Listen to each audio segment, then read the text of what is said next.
Hello guys, welcome back to Leela's little world. ఇట్లా ఇద్దరు కాంబినేషన్లో వాయిస్ వచ్చి చాలా రోజులు అవుతుంది కదా. సో ఈ రోజు మన ఫుడ్ రెసిపీ వచ్చేసి ఏంటి, మిల్ మేకర్ వెజ్ పులావ్ అనమాట. సమ్మర్లో చాలా తినాలి అనిపిస్తుంది హాలిడేస్ వస్తే. సో అప్పటికప్పుడు ఈజీగా చేసుకోవాలి అనుకున్న వాళ్ళకి, నాన్ వెజ్ తినని వాళ్ళకి, వెజిటేరియన్కి అయితే చాలా బాగా యూస్ అవుతుంది అనమాట. దానికోసం ఫస్ట్గా ఏం చేయాలి, ఆయిల్ పోసుకోవాలి. ఒక పెద్ద కడాయి పెట్టేసుకొని ఆయిల్ పోసుకోవాలి. దాని తర్వాత బిర్యానీ మన దగ్గర ఉన్నాయి కదా, హోల్ బిర్యానీ సామాన్లు వేసేసుకున్న తర్వాత నెక్స్ట్ వచ్చేసి జీడిపప్పు. ఇది చాలా మంచి ఫ్లేవర్ ఇస్తుంది, ఉంటే యాడ్ చేసుకోండి. దాని తర్వాత సన్నగా తరుక్కున్న ఆనియన్ ముక్కలు అనమాట. దాని తర్వాత పచ్చిమిర్చి, క్యారెట్ ఇవన్నీ వేసుకుంటేనే వెజ్ పులావ్ అంటారు. సో ఇవన్నీ ఉంటే వేసుకోండి. బీట్రూట్ కూడా ఉంటే కొంచెం వేసుకుంటే సరిపోద్ది. సో ఇవన్నీ మంచిగా మగ్గనిచ్చేయాలి. దాని తర్వాత ఏం చేయాలి, క్యారెట్ ముక్కలు ఇట్లా సన్నగా కట్ చేసుకుంటే వెజ్ పులావ్కి బాగుంటుంది, పెద్ద పెద్ద పీసెస్ కన్నా. ఈ మొత్తం మగ్గనివ్వాలన్నమాట. వెజిటేబుల్స్ తినడం వల్ల చాలా హెల్దీ. సో ఇంట్లో ఏమన్నా వెజిటేబుల్స్ మిగిలిపోతే ఈ విధంగా వీక్లీ వన్స్ అనేది ట్రై చేయండి.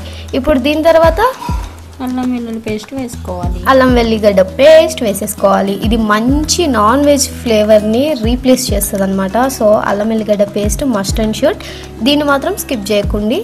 ఇది ఉంటే చక్కగా వేసేసుకోండి. మంచిగా అది ఎంత మాడిపోకుండా మంచిగా కలిపేసుకోవాలి. ఇదేం స్పెషల్గా వీడియో కోసం అయితే చేయలేదు, అదే ఇంట్లో తినాలి కాబట్టి చేసుకుంటూ వీడియో అనేది షూట్ చేసినాం. తినాలి కాబట్టి కాదు, మా కర్రీ నచ్చక ఇలా చేసుకున్నాం. అదే కర్రీ నచ్చినప్పుడు ఈ విధంగా చేసుకోవచ్చు అనమాట. తర్వాత తెలిసిందే కదా, ఉప్పు, కారం, పసుపు మన టేస్ట్కి సరిపడినంత వేసేసుకోవాలి. మీరు స్పైసీ ఎంత తింటారో అది చూసుకొని వేసుకోవాలి. దాని తర్వాత మిల్ మేకర్, ఇదే కదా మన మెయిన్ ఇంగ్రీడియంట్. సో ఇది హాట్ వాటర్లో ఫస్ట్ చూపించాం కదా, అట్లా హాట్ వాటర్లో వేసి తీస్తే అందులో ఏమన్నా పురుగులు అట్లున్నా పోతుంది, కొంచెం మెత్తగా అవుతుంది. దాని తర్వాత టమాటా జ్యూస్ వేసేసుకోవాలి. ఇది వేస్తే మంచి గ్రేవీ థిక్గా, అంటే రైస్కి మంచిగా పడుతుంది అనమాట. సో పుల్లగా చాలా బాగుంటుంది. సో టమాటా అనేది ఈ విధంగా గ్రేవీ టైప్ చేసుకోవడానికి ఇట్లా వేసేసుకోండి. దాని తర్వాత మసాలాలు, ఎండాకాలం కాబట్టి కొంచెం తగ్గిస్తేనే మంచిది, లైట్గా వేసేసుకోండి.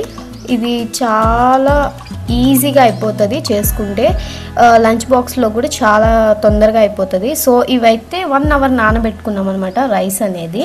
ఈ క్వాంటిటీ వచ్చేసి మీరు 2 గ్లాసెస్కి 4 గ్లాస్ వాటర్ అట్లా తెలుసు కదా, ఆ విధంగా తీసుకొని వేసుకోండి.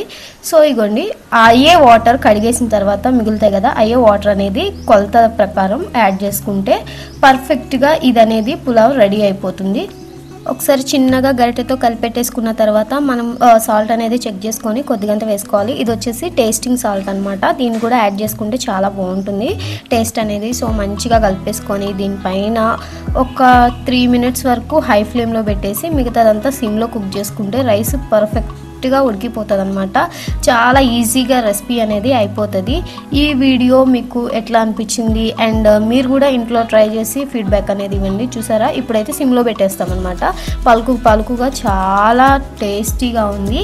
సాల్ట్ అనేది ఎక్కువ వేసుకోకండి, ఎందుకంటే మన గ్రేవీ అది ఉన్నా నంచుకొని తినడానికి బాగుంటుంది, ఒట్టి తిన్నా కూడా చాలా టేస్టీగా ఉంటుంది. సో ఈ విధంగా ట్రై చేసేయండి. చికెన్లు అవి ఇవి తినకూడదు కాబట్టి నాన్ వెజ్ ప్లేస్లో ఇవి కొంచెం రీప్లేస్ అవుతుంది. సో ఇవి ట్రై చేయండి. అండ్ అట్లనే వీడియోస్ ఇన్ని రోజులు చాలా గ్యాప్ వచ్చింది కొంచెం రీజన్ వల్ల. సో అది కూడా ఇప్పుడు కంటిన్యూ చేసేస్తాము. ఖచ్చితంగా వీడియో అనేది వస్తూనే ఉంటాయి. మీరు కూడా మా ఛానల్ని చూస్తూ సపోర్ట్ చేస్తూ లైక్ చేస్తూ ఉండండి.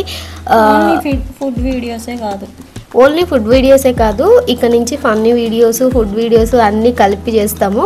ఇక ఫుడ్ వాళ్ళు ఉన్నారు కదా మన ఛానల్లో ఎక్కువ, సో వాళ్ళ కోసమే ఈ ఫుడ్ అనమాట. అట్లనే పోతూ వీడియో నచ్చితే లైక్, షేర్, సబ్స్క్రైబ్.